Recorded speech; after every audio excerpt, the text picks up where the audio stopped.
So welcome everybody to this session. So I can't remember how this happened. I think it was because I got in touch with Ralph. So I always, check in on him and say, hey, how are you doing? So Ralph used to teach at Swinburne between 2012 and 2016 for about 4 years. He was teaching graphic design. So hopefully today, some of his students will drop in. If you guys have been taught by Ralph before, drop in to say hi in the chat box. I think Ralph is a bit sentimental and I would like to see you guys. So for the new students, well, this is the session for you to get to know Ralph. So I was in touch with Ralph and he said that he was publishing his own book, self-publishing. And I said, what kind of book was that? And he said it was something to do with that, with the being creative.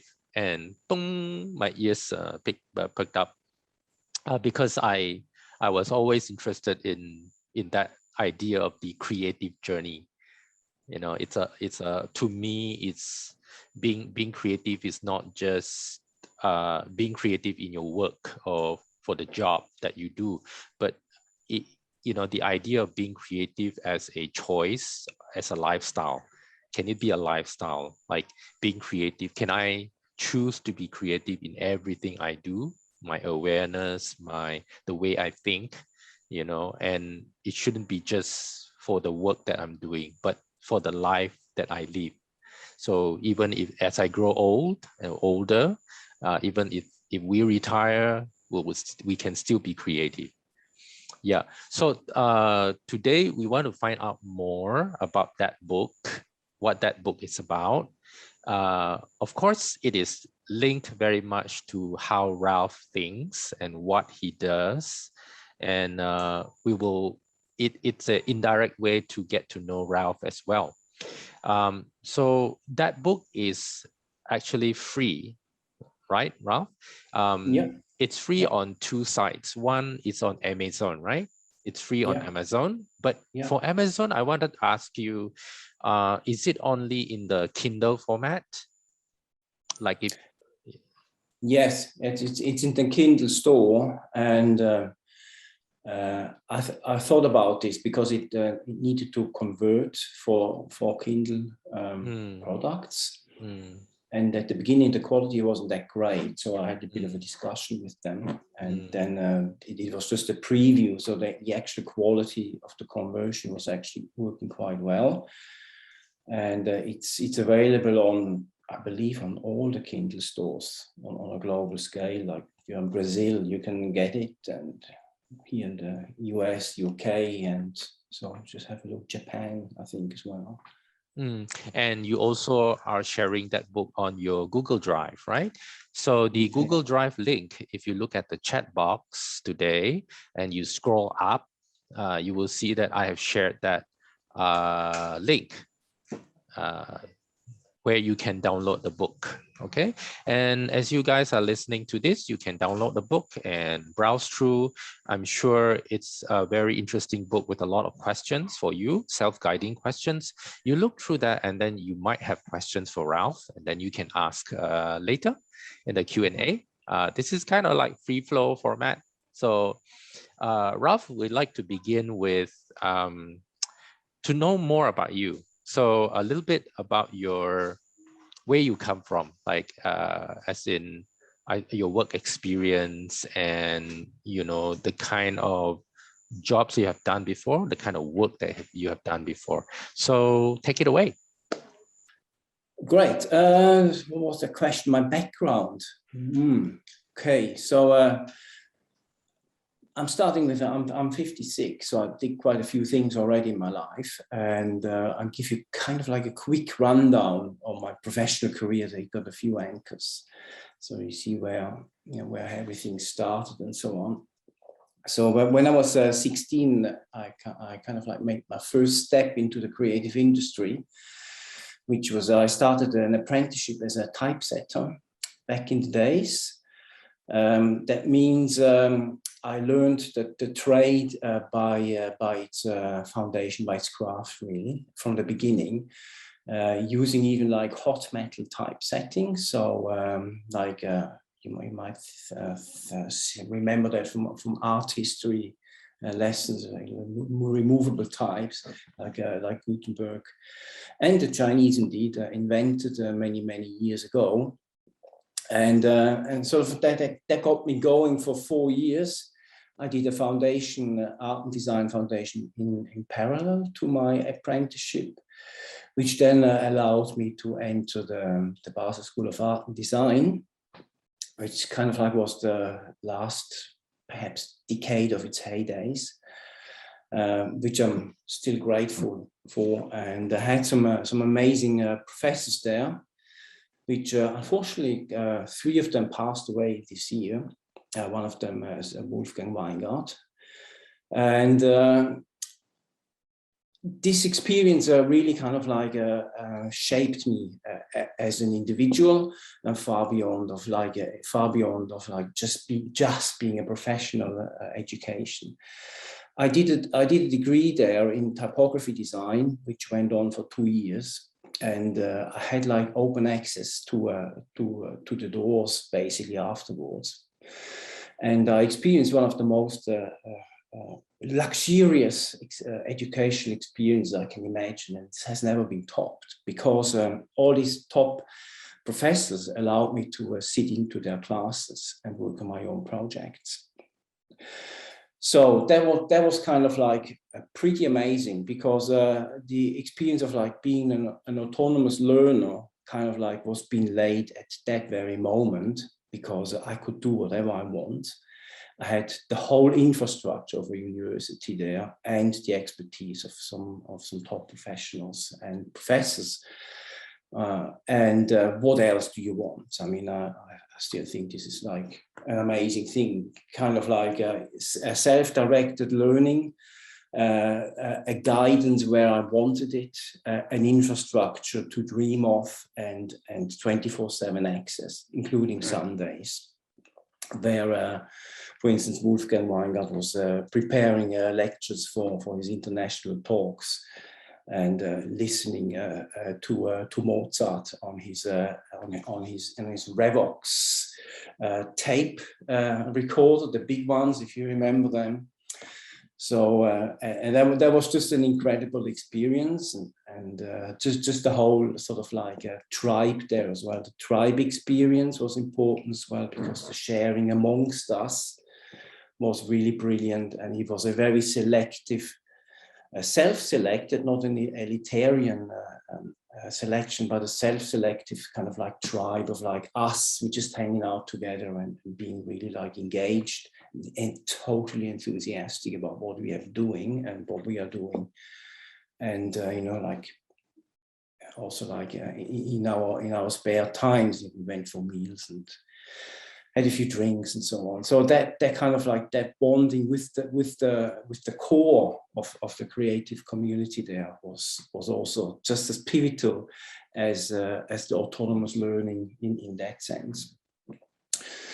After this experience, I decided, because it was an international course where I was had access to as well the advanced class of graphic design back in the days.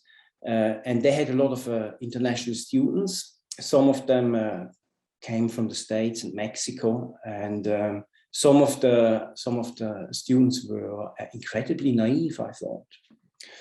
Just by the way they kind of like, you know, like operated in a foreign country, and the way they spoke, they asked questions, and that naivety and that kind of like innocence in that sense as well. Inspired me, and I thought, like, if you guys can travel from Mexico City to Switzerland and start a new life there, I can do that as well. So that drive then actually took me all the way to London, basically. So that was like in my early 20s. I found a job at a rather large corporate identity firm, working for British Rail at the time, and for big corporations, and I worked there for 1.5 years, as you know, relocated. That was in my early 20s, And that was my kind of like first time like leaving my homeland and setting up my life in another country. And it was an amazing time as well, because London still is, of course, like such a cultural center. And back in the days, I was really into like the music scene. So I went to many concerts, like, independent rock concerts. One of the most amazing shows I saw was Nirvana. So I saw Nirvana live at the Nevermind tour. So everybody didn't know them quite yet, and that was, of course, that has never been beaten as a musical life experience. That was just like on the top. I can literally still remember it, like every minute I was there. Such an intense experience. Also through this charismatic, and maybe in the context of this book, I'm a strong believer of like the disciplines are kind of like interlinking. So, for instance, that enthusiasm and that charisma, which Kurt Cobain back in the days was really like laying on the stage. This is kind of like something really like contagious. And for instance, really easily to compare with the passion and the dedication of like Wolfgang Weingart when he was talking about design. These links are really close, even though one would assume, well, that is music and that is design.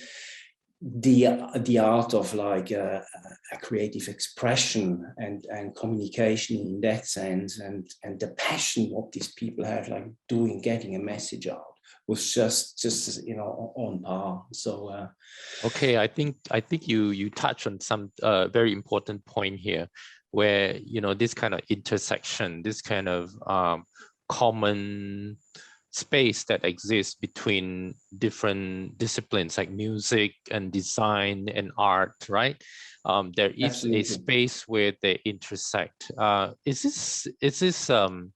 this in your book? Is this like is this how you place your book? Because I saw that you have your book is titled Freedom to Create, but the subtitle is a compendium for self-directed learning in art, design, and craft making. So that's quite wide, right? So it seems like you are sort of placing the book in a sense for this purpose, which is quite wide. I wanted to find out from you in your journey, right? Because you seem to have that self-directed kind of freedom, right? And I think that's what led you to different places and to travel and work in different places. But there was a time where you went towards fine art, right? So can you share with us that journey? Like, how did you go from design to art? Yeah. Okay. So a very good question.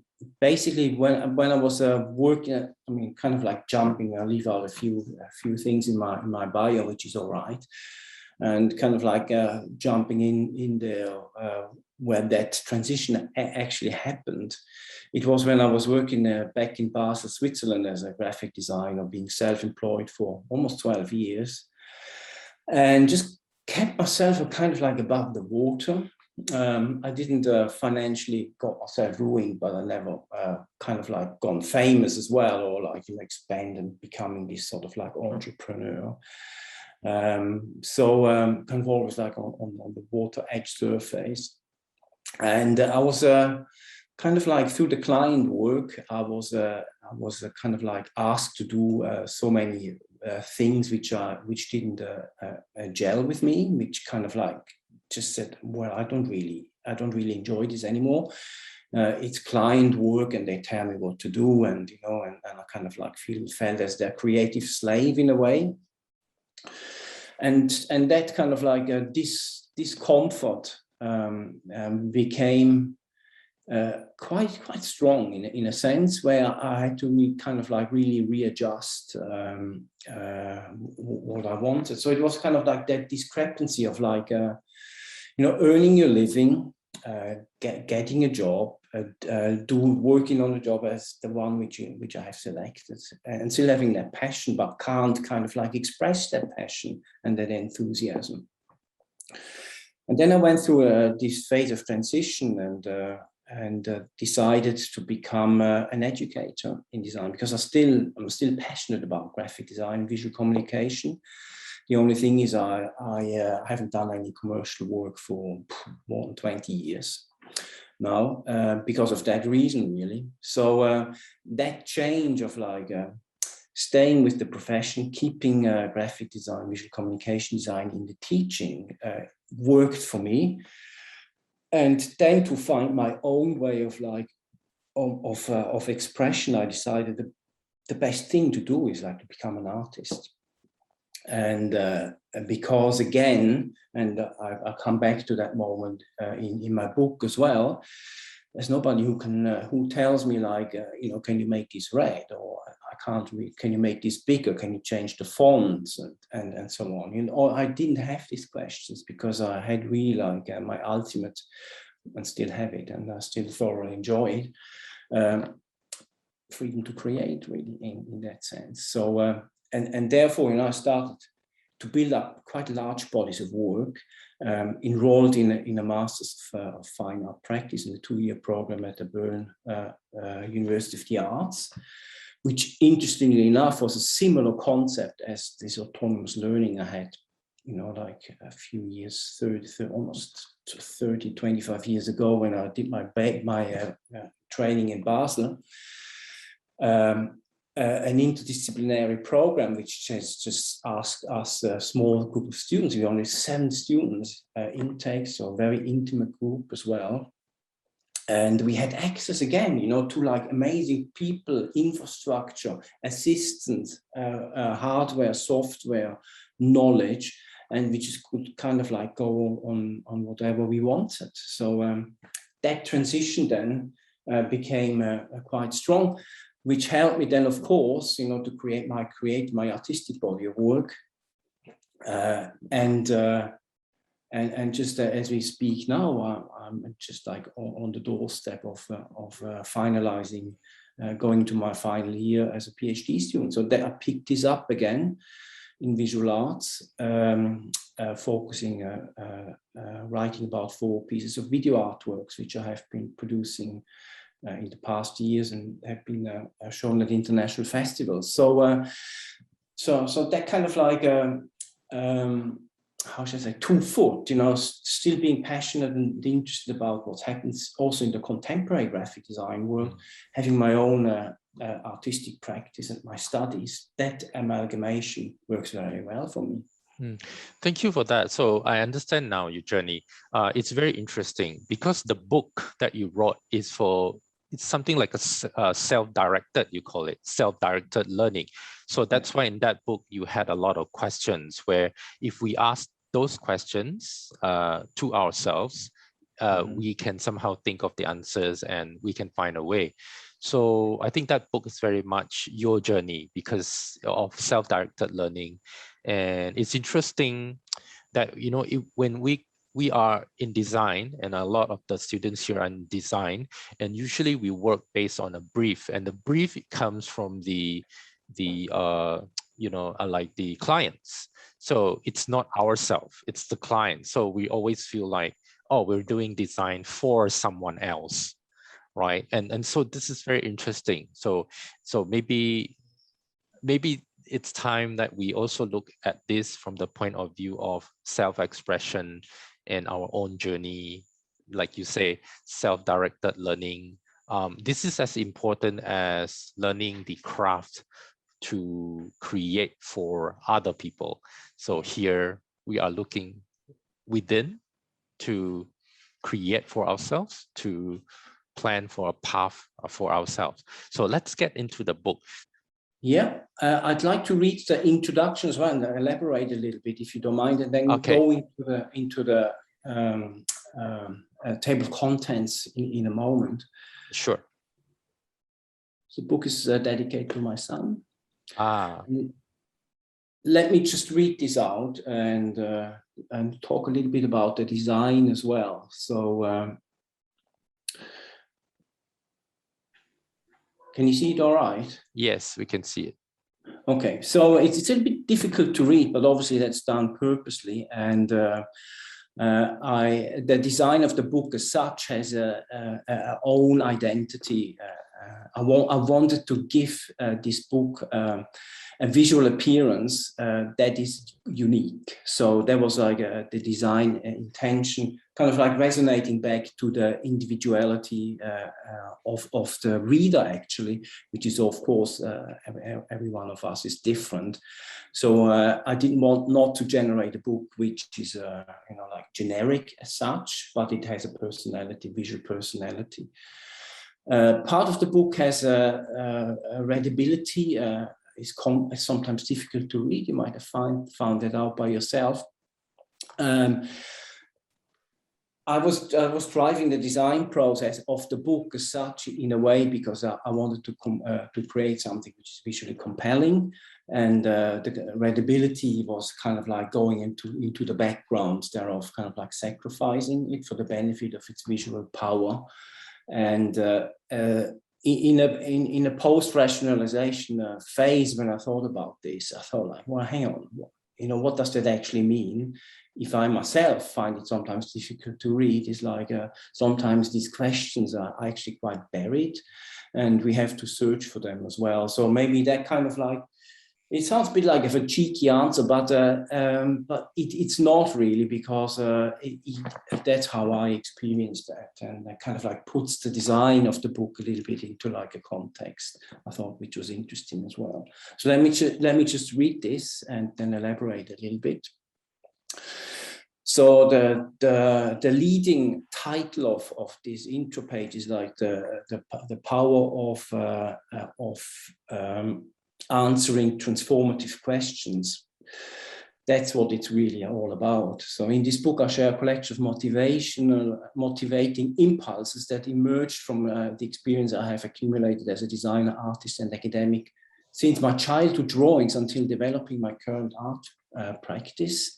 On the following pages, I assembled my reflective thoughts and transformed them into affirmative prompts that are each dovetailed with 3 questions. I intend that self-answering those questions assist you in finding orientation and motivation in your creative process. Essentially, this is the primary goal of why I wrote this book.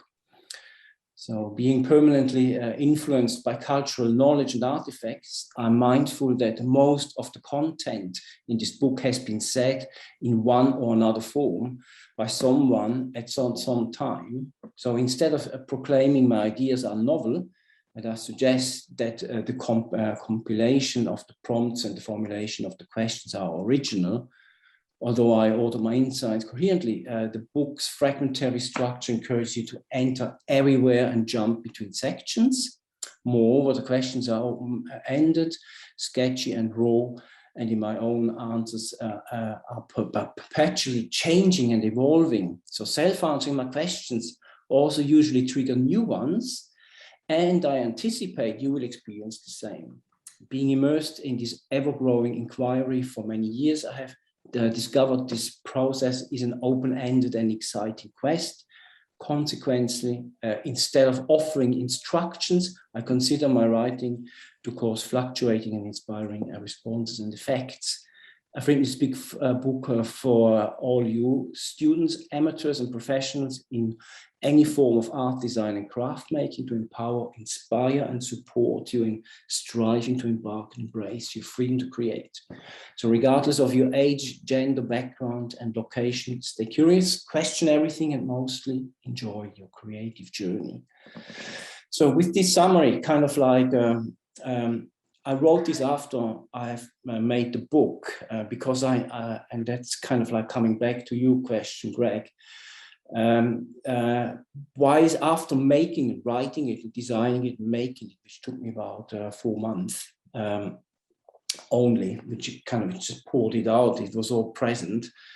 I realized its scope after I made it, and through a few discussions as well, I noticed it is really like it is really as big as I proclaim it in the subtitle, and also the rather epic title, you know, Freedom to Create. It does really work. It's not something which is pretentious. It is really like it is as big, and the longer I think about it, and as holistic, covering so many sections in the book as the title promises, which I personally find quite astonishing myself that is actually the case. So let me just go quickly through the table of contents. The ordering of these topics, I did that after writing them down, and also the writing process emerged. For instance, these titles, these single word titles, I created this structure whilst I was writing. So I did not have like a plan ahead to have these 4 sections, but that's kind of like I compiled them afterwards into like into these blocks of information, and they kind of work as a narrative. But then again, you know, you can really jump into like a, for instance, if you're like think like I'm kind of like, you know, lacking of motivation. What's the ideas behind it? Just jump straight into 50, so you don't have to read from the beginning. That works as well. Yeah. So I noticed there are 4 sections, right? The first one is what do I want to produce? Yep. And then the second one is how do I want to work? Yes. And the third one is which mindset brings me further? And that one is pretty clear. And I think that one is your largest section. You have, I think, about 35 pages devoted to that one, the mindset. And the final one is who is my audience? Who is my audience? Yes. Yes. I find maybe the first and the second, like what do I want to produce in the first one? I thought that was interesting. A lot of it involves a lot of self-searching, isn't it? Like we can do so many things, but what do you want to do, right? I mean, the worst scenario is, I mean, if we're given full freedom, that could be the worst scenario. That's the best and the worst scenario, because now you don't have any limitation, and you're free to do anything, and you're just sitting there, you don't know what to do because you can't do anything, right? Yeah. And in that section, you have aesthetics, you have topics, discipline, theory, events, direction, and outcomes. Now, out of this, right, which part is probably your favorite to share right now with the students? Are there any questions there that we can go to right now and share with the students? Yes, I think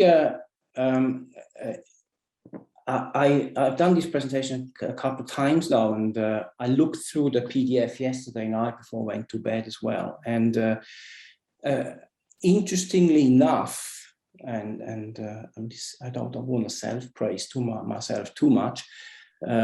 Maybe my subconscious mind was really like leading this. Like the first page about you really is like an important one. So maybe shall I just kind of like elaborate a little bit on that one, and then maybe we can just jump across the book a little bit, covering a few sections. Yes. Would you feel, would that be all right? Yeah, I think we can go from one section to the next and just take one example of a question from each section, and then we discuss a little bit about it. Okay.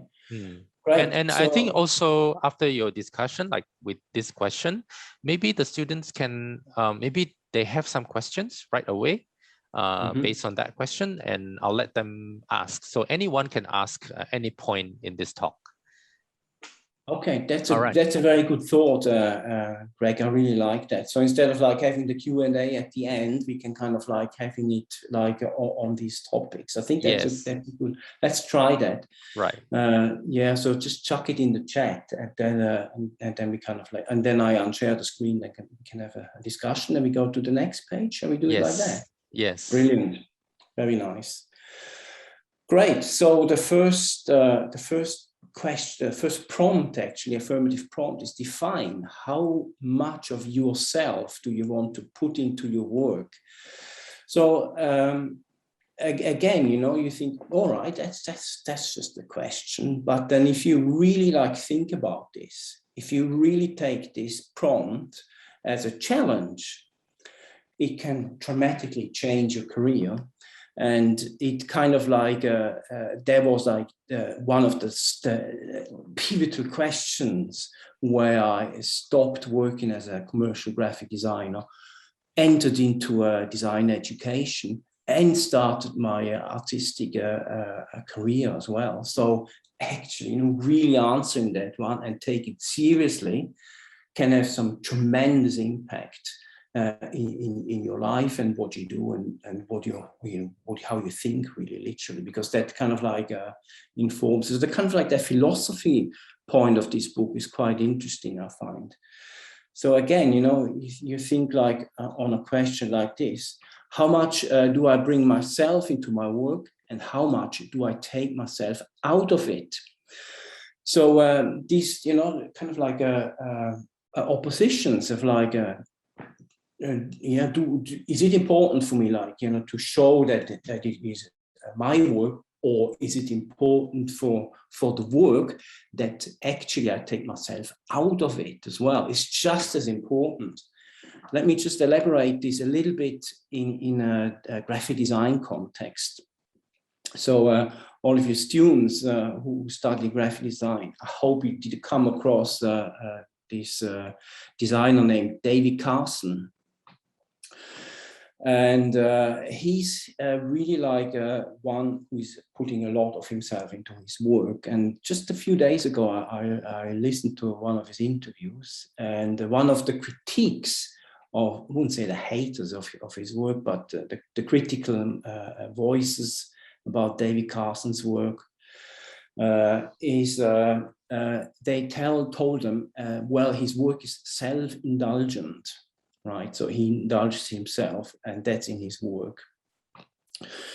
So what can you do with a comment like that? You can either be offended, being told you do something wrong, but you can also take it the other way around, which he brilliantly does. And he laughs at that question, and he says, yes, of course I self-indulge myself. I put myself into my work, and that's why it's so different, and that's why it's been so successful as well. So he kind of like just shows like the various points of access, and he's still doing some commercial work. He just did like a branding of a Scottish whiskey brand. So really like hands-on visual identity work, but it's a David Carson piece of work. So here in a graphic design context, the designer brings himself into his work and he's explicit about it. And that's why the clients come to him, like big clients like that McAllen company, for instance. So how about in a graphic design context, the other aspect? How much do I take myself out of it?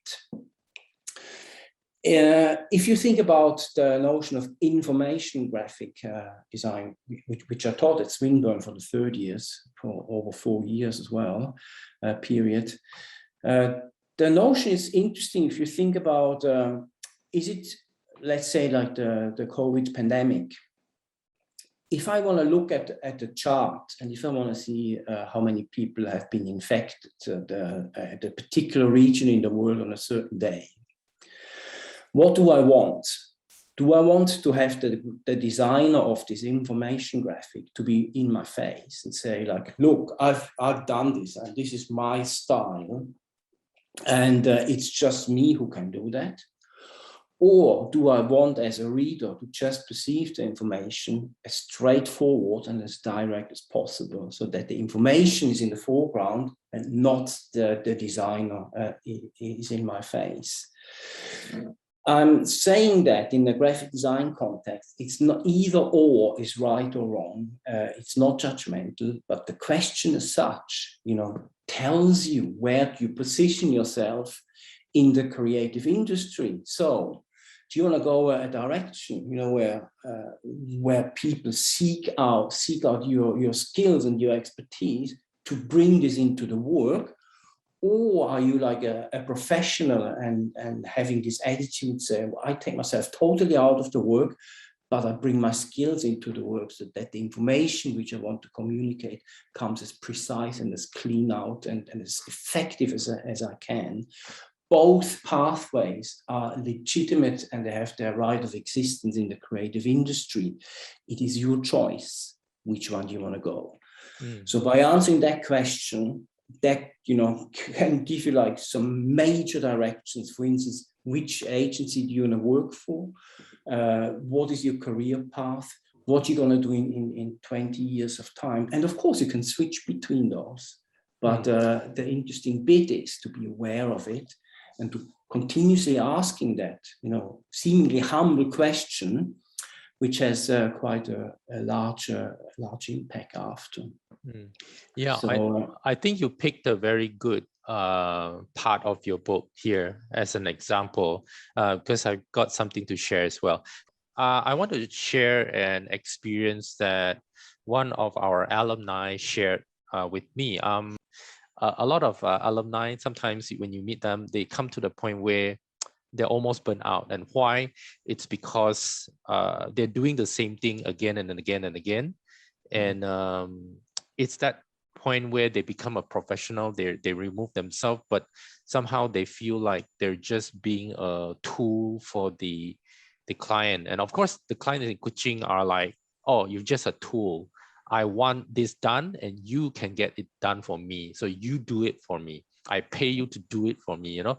So on and off, what kind of design do you want? I want like that one. I want like that one. So it's just copies, you know? So you get burnt out. So then she said she doesn't know how to change direction. So I said, quite instinctively, I didn't know. I just said it. I said, well, why don't you spend time on yourself and put more of yourself into your design? You do the things you want, right? You do the things that give you joy. You do it and you share. And once you share it, clients will come and say, I want that one.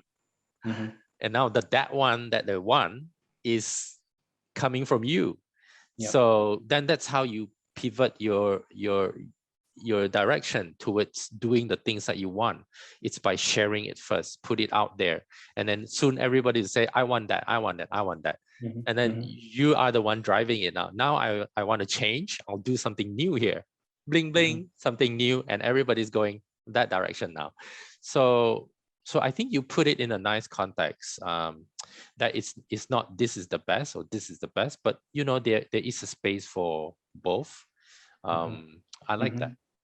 Let me just finish up with this one of your input there. I mean, first of all, I find this amazing that, you know, an ex-student who after graduation, she has been six years out, something like that, 7 years in the industry, having this already, that kind of like burnout syndrome. It took me a bit longer to get to that point. But, you know, it is a brilliant example. It's also what I really like about your explanation is that Chinese pragmatism which you bring in there. So the cultural context, you know, working in Kuching, in Borneo, Malaysia is different than if you work in London. So your clientele is different, your expectation is different, your positioning in the market is different. All these things you have to consider. But this really like strong, you know, pragmatism, go like, well, you do it like this, then you share it, and then the clients come in. This jumping backwards and forwards can literally make this, in my book, that jump, and kind of like reconstructed what you just said there, Greg, which is a really nice example. So thanks for sharing that. Okay, let me just move on a little bit to the next one then. So how decisive is a trademark approach? For me, it's like a style philosophy medium that my audience can recognize. That builds nicely up what we just said about a career change. I just want to make a little jump into the music world here again. For instance, the style. If you think about, coming back to my epic Nirvana concert. Each of our voices is individual.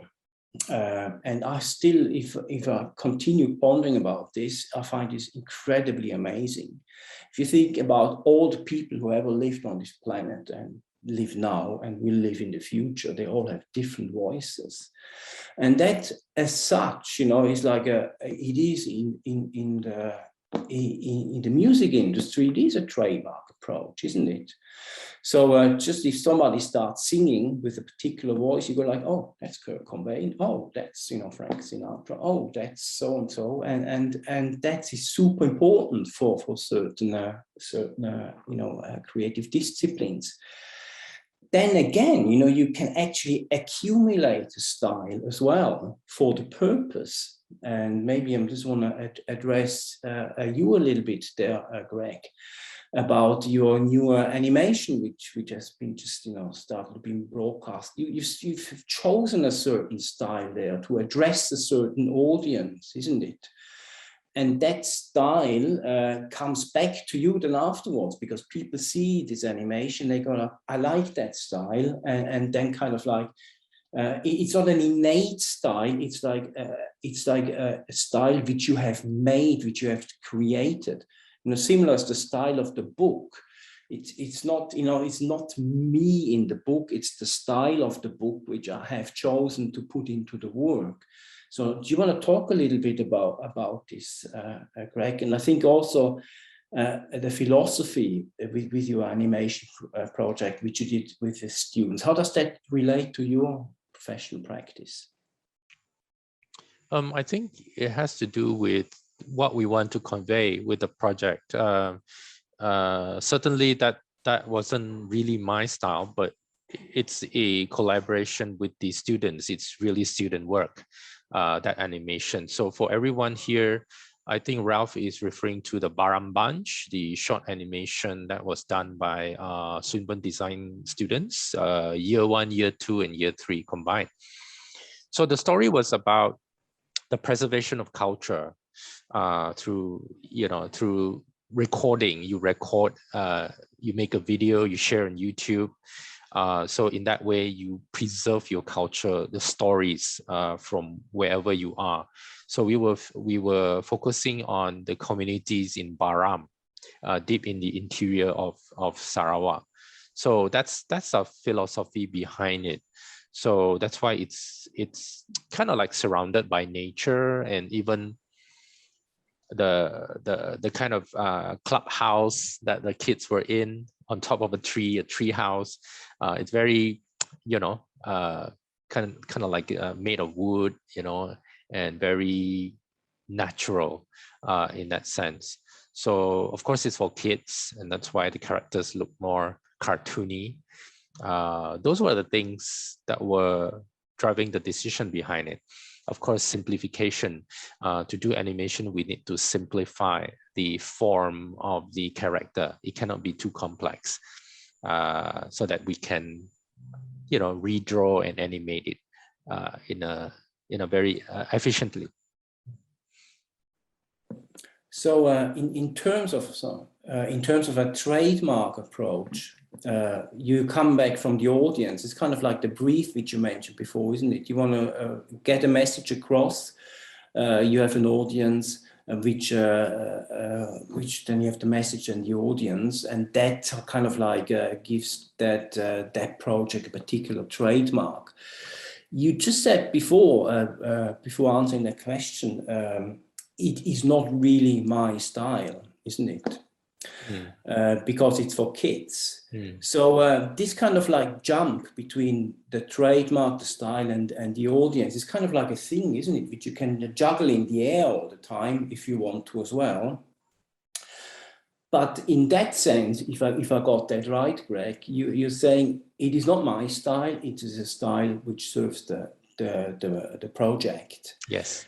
So you have taken yourself out of the project. You have taken your style out of the project, and the project is being driven by the audience and the communication.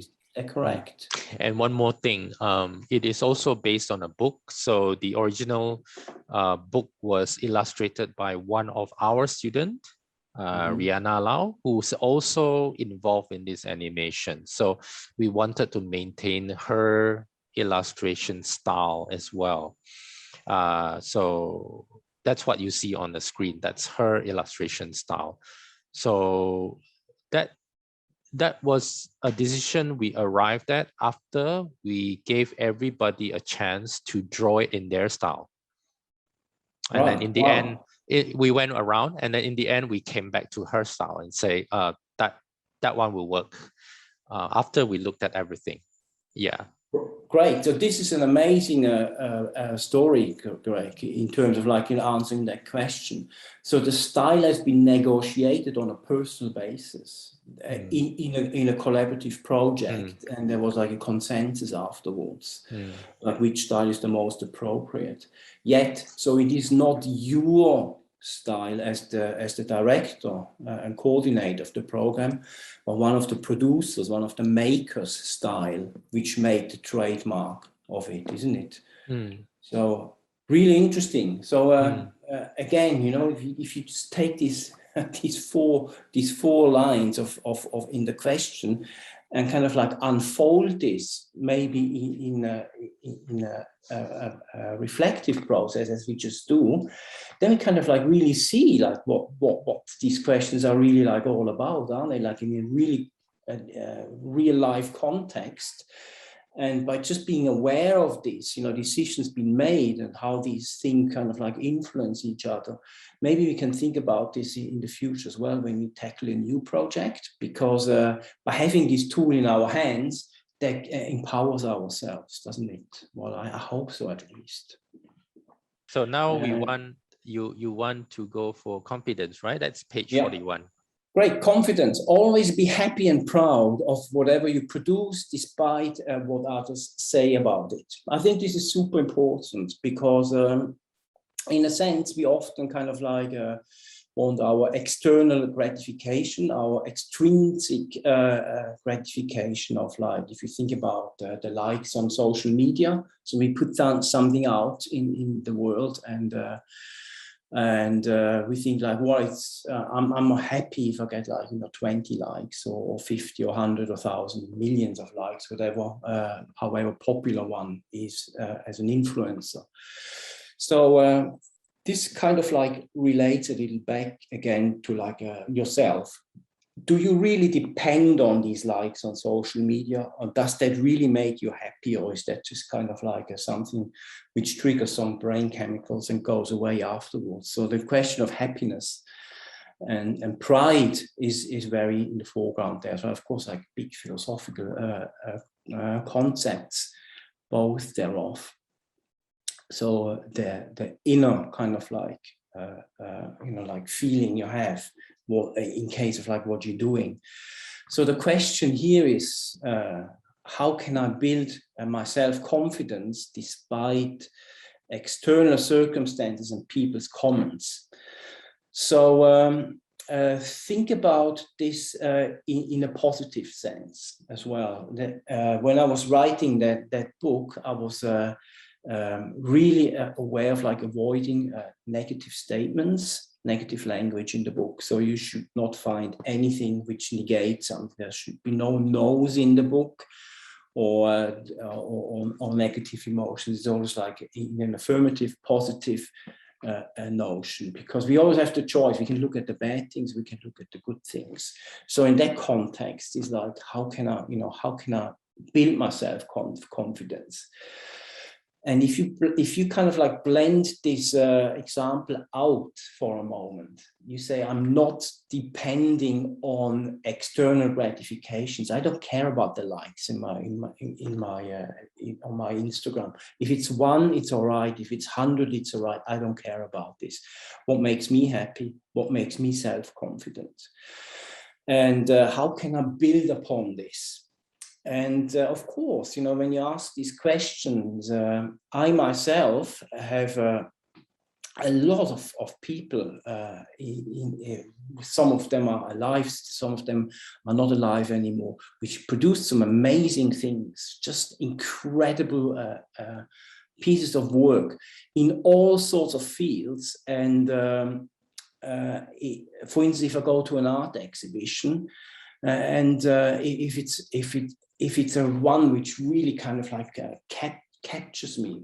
I've been at the Fruit Market Gallery in Edinburgh just a few weeks ago, and there's an exhibition of Carla Black, a Scottish artist there, and it just sucked me in. I was just immersed in that exhibition, and I stayed in there for about 3 hours and was just like, engaging with the work, and it was really kind of like a personal experience, and I felt good after this. So by exposing myself, immersing myself in a work which resonates with me personally, and I listened at a couple of interviews, read a bit about the artist, which I didn't know before. I went to see her afterwards. It gave me a deeper understanding. So that experience of like being immersed and being like engaged with a creative practitioner, which resonates with my own being as such, in both, in an intuitive and in an intellectual level, made me feel good. And this experience boosted my self-confidence by just, like admiring and also like paying a certain respect to another artist. Was building up my self-confidence and gave my own practice a boost again. So that worked for me, and I know that works for me, and I can draw back to these sources to actually build upon this self-confidence. So and another way of like looking at this, at this notion is like in a very kind of like sad way. There's kind of like a jealousy notion there as well in the creative industry. So kind of like a way of like I'm jealous because that person did that and that is so and so successful and whatever. And that jealousy creates a negative moment, and that moment can be very detrimental for yourself mostly, because the person who has the success, just probably feels a bit sad if you go like, if you listen to like a negative critique, which has been said out of jealousy. So take all these negative things out of it, listen to yourself, do the things which works for you. It can be so many different things. It can be a walk out in nature. It can be listening to music. It's just like, how can I get a better mindset and an emotional state, which then goes back and flows into my work. An interesting question again, and that changes, of course, and serendipity, like that exhibition I just went, was a total coincidence. I did not know whether it resonated with me or not. It could have been the opposite as well. If it would be the opposite, I just look at the work and then I walk out. I don't want to kind of like find reasonings why the work is not good. I just take it as an experience and I just move on in my life. So to kind of like having this emotional hygiene, self-awareness of building your self-confidence is super important. So my shout out to you guys is just to think about this and find out what works for you really, and experience it. And if it works well, do it again. If it doesn't work, don't do it again. It's as simple as that. I also have a point about this to share, Ralph, if you don't mind. Yeah. So I think when let's say when looking at other people's comments, and if somebody says to your face, "You're a shitty designer," so I mean, you really have to. Sometimes when people give comments, sometimes they are being mean, but sometimes there are bits and pieces there which reveal something to you. So, I mean, one way to take it is that, oh, yeah, I might be that way now. I may be a shitty designer now, but that's not how I'm gonna be 5 years from now or 1 year from now, you know. But then you have to be very practical at it. Then you have to look at it. Okay, so now I'm here, but I want to be here. So what are the steps? What are things I have to do to improve? Okay, learn from tutorial.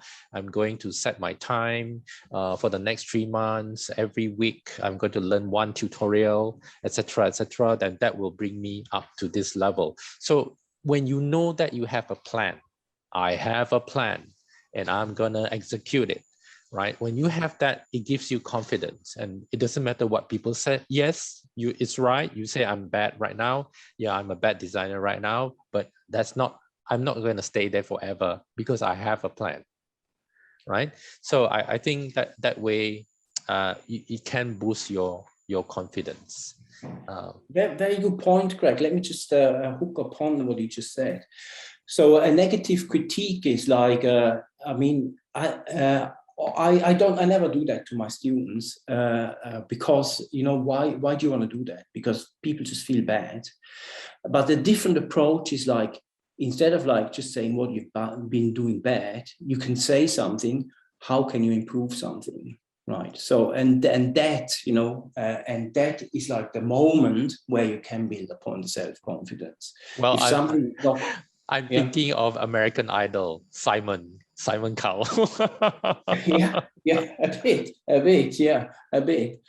So yeah, so if you think like, you know, what is not quite there yet? Where do I need to work on myself to get better? And these are like all positive notions, and I always seek that comment. If I'm being given a negative feedback, which is like that's not good, I say, well, you know, how can I make it better? And that kind of like goes in all sorts of fields of life. The self-improvement is really important. And then, you know, very well, the plan kicks in then, because somebody points out a weakness in my practice. I go like, and, you know, I have to decide actually whether I agree or not. Because sometimes it's just an opinion and sometimes it's not relevant. It might be not relevant now. It might be relevant in 10 years' time. Again, you know, this is all back to you. So put all these feedbacks into the context, and just don't, if somebody says like, you know, you're a shitty designer, I mean, that's not really something which brings anybody further, isn't it? That's just like an insult. And for me, it's kind of a very, I don't care about these comments. I just let them pass by, to be honest with you, because I can't do anything with them. Move on. Brilliant. Okay, so building up upon this, and you see, like everything we talked about, it's like it's kind of like, you know, by picking out these questions, suddenly the whole presentation becomes like a narrative, isn't it? So by these fragments, they all kind of like link into each other by asking that question now, which aspects of my previous processes and outcomes make me proud? That builds upon your self-confidence. So if you're like on a low, if somebody, you know, dares to go like, you're a shitty designer, whatever, you know, F off, whatever, you can say, oh, hang on, I've done something which is really good. You know, I've done some really good work, and you don't need to look back on 20 years of a professional career, like big projects, you know, big stuff. We talked about an animation and the big corporate identity implementation. These are like big milestones. If you are a student, you can look back on you know, perhaps a grade. Some grade or something which you mastered the tool, you mastered Maya. You know, I mean, I was always amazed looking over the shoulders of when Augustus was talking to a student and showing how this, you know, this software, this really complex software works there. And then you get something right, you know, you get the texture of, and it works and it looks cool and it communicates, it does all the right things. Be proud of it. Remember it, you know, remember these positive moments. And certainly here as well, you can take in the extrinsic motivation as well. If you got a good grade, if a colleague of you goes like, that's really cool what you've done there, or your girlfriend or boyfriend, whoever, your mother, your father, whoever it is, either like a professional or somebody in your family, an academic, be proud of this, and that's kind of like, you know, building upon your confidence really, really strongly as well, and you just blend out all these other things which take you down. So being self-reflective, you know, take these questions as face value, and work on yourself, and you become better, and it just feels good. Okay, I'm going to repost the link. It's free on Google Drive. I'm going to post it here again so you can download. Okay, so has anyone actually skimmed through this book? How do you find this book? You can also share your opinion or your perspective on how you find this book. I find it very interesting because I think this kind of, I don't think there's a lot of books like this out there, and I think it's very useful, Ralph, because I did a Clubhouse session, I think about a week ago, and it was a session where I let students ask questions. So they could ask any questions they want on creativity, on design, and they had a lot of questions. And I think one of the questions has something to do with confidence as well. So I think this kind of book is very timely, and it's very much needed by students, because I'm sure the questions you pose in there are very relatable. It's very real to them. Yeah. The book is, by the way, available in hard copy as well. And for the hard copy, where can you buy it from? You can. It's also in the link. It's on that link. You should have access to the blurb link as well. Okay. It comes as a soft cover and also as a hard cover. So. Wow. It's an amazing print quality. I know this publishing, it's a bit expensive, but it's print on demand. So they actually produce the books individually and they send it out to you if you want to have it as a hard copy. It's for me, it's a precious object to have, and the quality is absolutely stunning. I did quite a few artist books with that company as well. So I know the paper quality, the print quality. So I was able to prepare the files to a really high standard, and it came out just amazing. So and the cost by sorry, Ralph, go ahead. Just to finish up, the cost, by the way, is just the production cost. I do not have any profits on that book as well. That might be would you want to share the reason why you wanted to do this book that is free and to share with everyone? Yes, it's kind of like a gesture of giving back to the creative industry, because as I said at the beginning of the book, in the introduction, it's not something which I claim it's original. It's the originality is like in the compiling of the sentences, and the question, of course, the whole format. That's what I did. But the ideas are around for many, many years by many, many people. And they helped me in my own practice. You know, I was reading books, you know, for instance, or going to an exhibition I just mentioned before, and listen to artist interview, reading academic texts. And there's so much knowledge around the world, and which I benefited for many decades. And I felt it was the time to give back to the creative community. And that book really works for me, and therefore it's important, you know, because I did not pay for any of these creative ideas, these inputs, these discussions, whatever it was, since I'm engaged in that. So I thought it's time to give back. So it works quite well, you know. It's brilliant. It's brilliant. That's very noble of you. So I guess we're around the same age, and we've come to the point where we're starting to give back. We feel the need to give back somehow, and I think that's why I do all these things, and I do Clubhouse as well. Yeah. Augustus has a comment. He just said that he's enjoying and learning from you, your personal experience and your creative experience as a designer and practitioner, and as a music lover too. Yeah. From a Rock music on, lover rock too. on. Yeah, rock on. Okay. Let's go back to the students. Do you guys have any questions?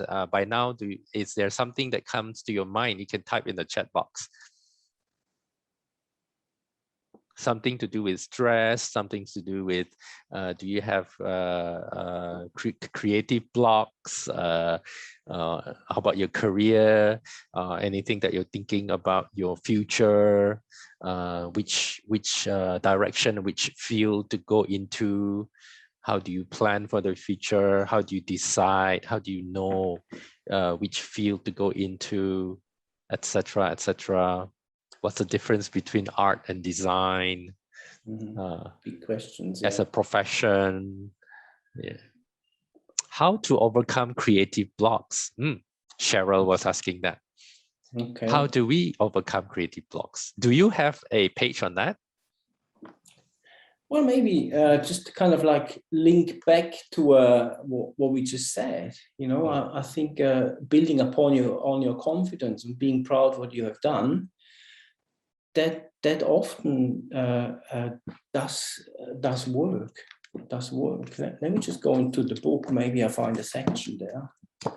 Again, you see, like a creative block is a negative emotion, kind of like something bad. So you won't find like a section about creative blocks, but you got things in the book which about the mindset, encouragement, for instance, continuation. Shall we jump into like that section? 1 second. So creative block, keep going, whatever happens. Within or outside of your life. So the notion of like, just keep going, just whatever, a creative block, whatever, keep going, do something. The worst thing which you can do is like not to do anything. Again, but that's a negative note. I'm blocked, I can't do anything. So just do stuff, keep going, don't care. If something bad happens, keep going. If something good happens, keep going. If you are bored, if you are blocked, creative, just keep going. And then ask yourself, how can I rekindle my process after an erratic event or circumstances that needed my attention, like worst case scenario, death in the family.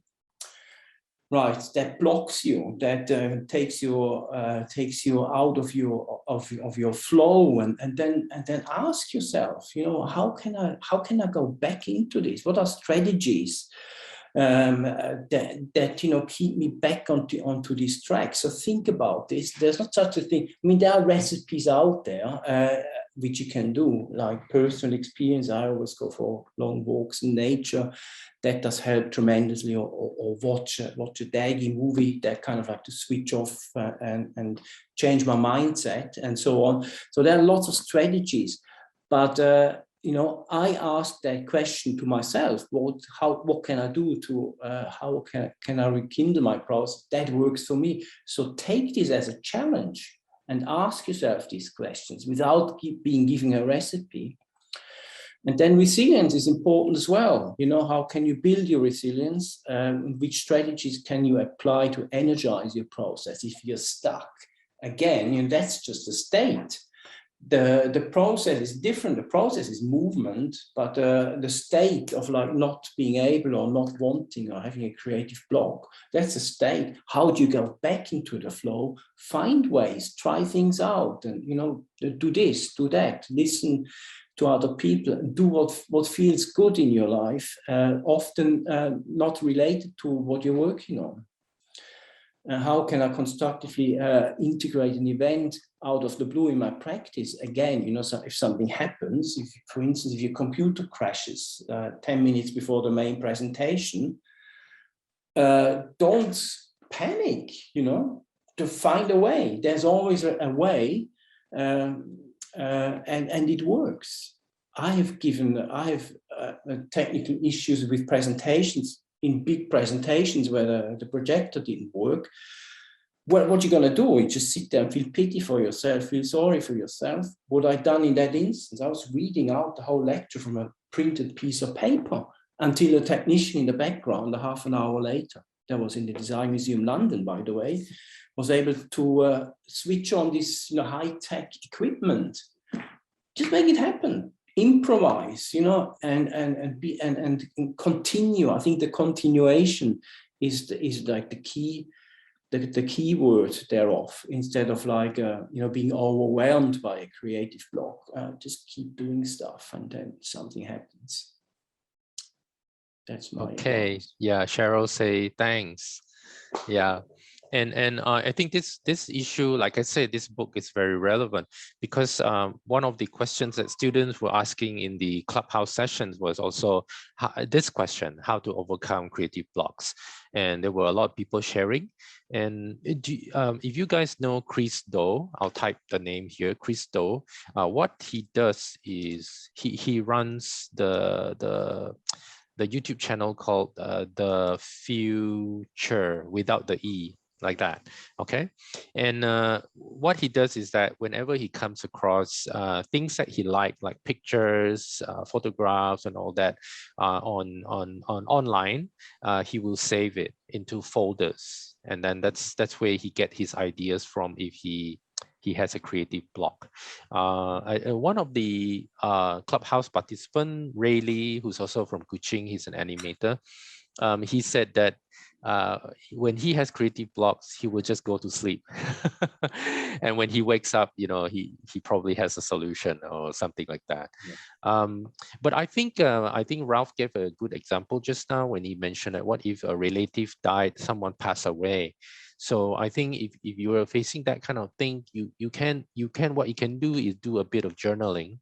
Go back to your thoughts. What are you feeling at that moment? And you can write, you can draw, you can sketch. And I think it helps you connect with your own feelings and emotion, and you express it out. And once you express it out, you begin to flow again, and your creativity will flow again. Because Ralph was saying, how do you get back to that flow, right? Ralph was saying just continue doing it. I think this is a way of continuing it, of just doing it. So if you're a kind of block, you can journal about that block. Maybe, why am I blocked? What do I feel now? I feel empty. I feel I'm facing against a wall. Maybe I draw that wall. Maybe I see color gray. So I'll do different tones of gray, different shades of gray, just to express yourself out. So fantastic. Yeah, the self-reflection and the visual aspect of the self-reflection, get a grip on it. Fantastic, really great strategy. Yeah, Greg. I think that's... Ralph, I see that your entire book is about self-reflection, and that's why it's a question. You don't need anybody to give us the answer. And the book is about asking yourself those questions, and you can find the answers in yourself. And that's the best thing. To know that you can be self-reliant. Yeah, totally. Well, thank you very much, Ralph. Before we end this session, do you have anything else you'd like to add on? Anything that you want to say?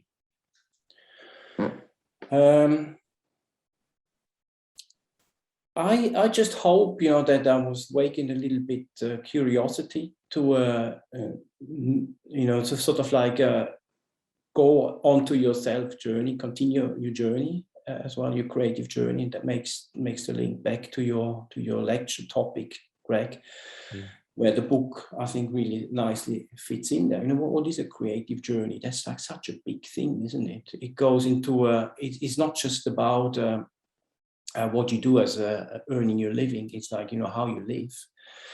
That's like a creative journey as such, isn't it? And working as an animator or designer is just an outcome thereof, of the whole life experience.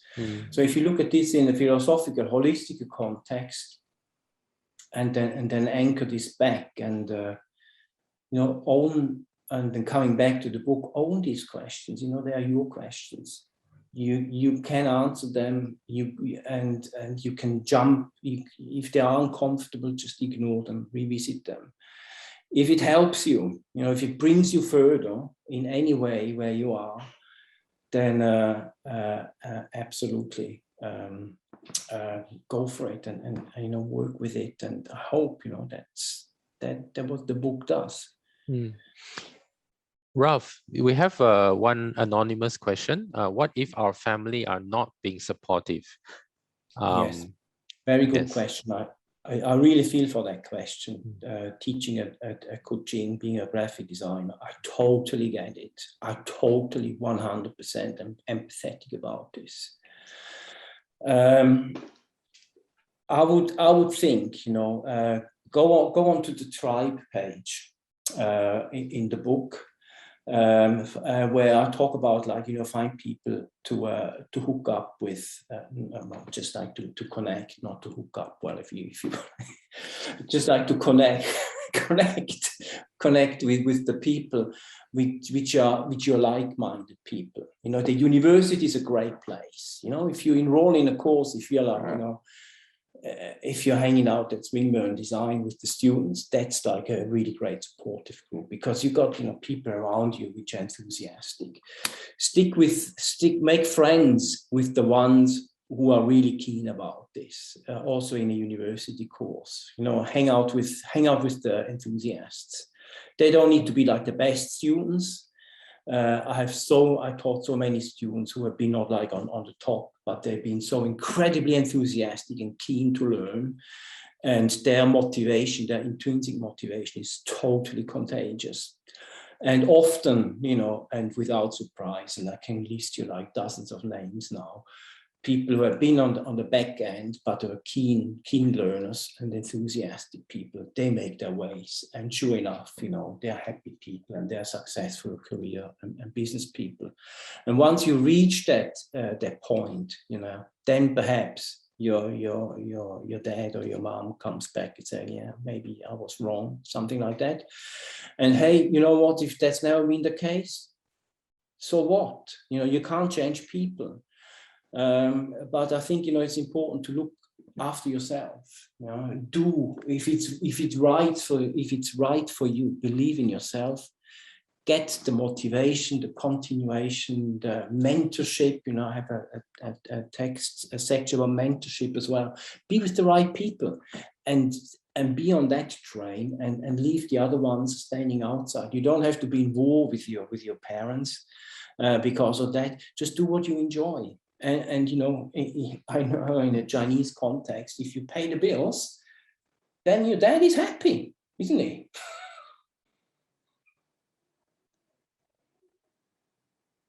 Very true, very true. I think all parents want the same thing, for their children to do well, so that at a level where they don't have to worry about you anymore. So that's why they keep on harping on be an engineer, be a doctor, be a lawyer, whatever, because that's their way of understanding of you doing well, so that they don't have to worry about you.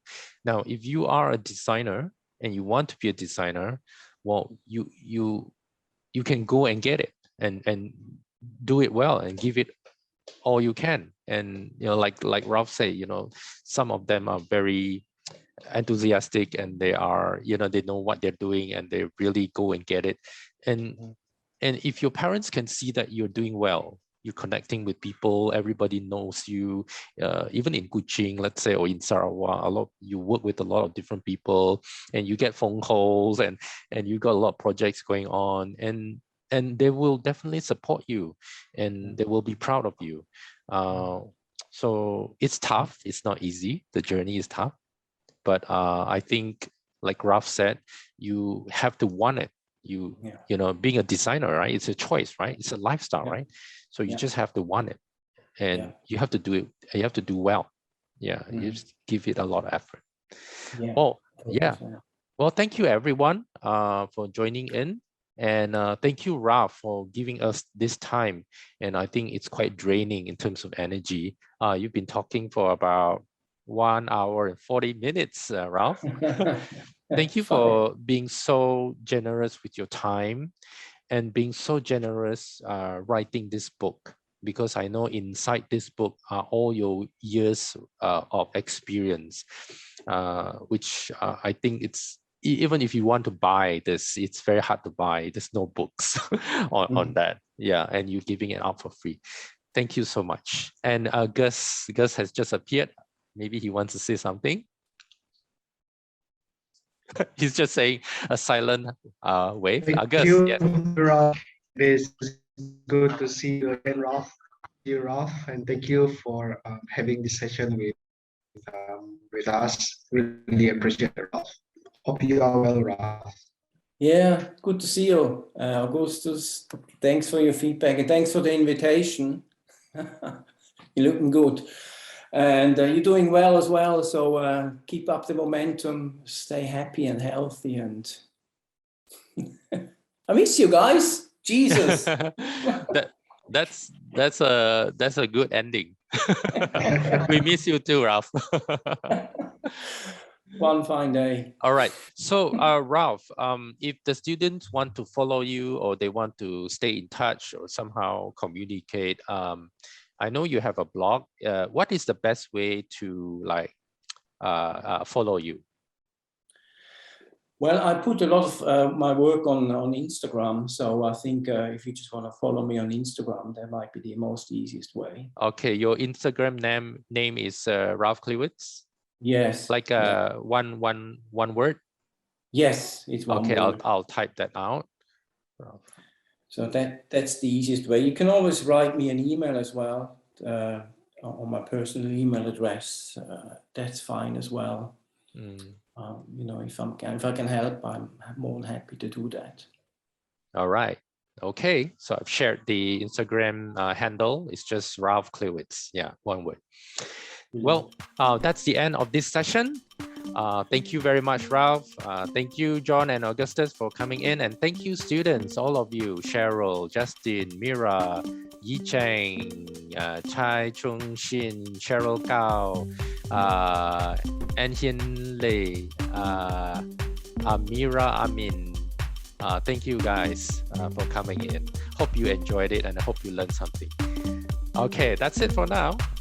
Thanks everyone. Thank you everyone for hosting it, and stay happy and healthy and creative and keep in touch. Yes. Bye bye everybody. Bye bye. See you guys. Bye.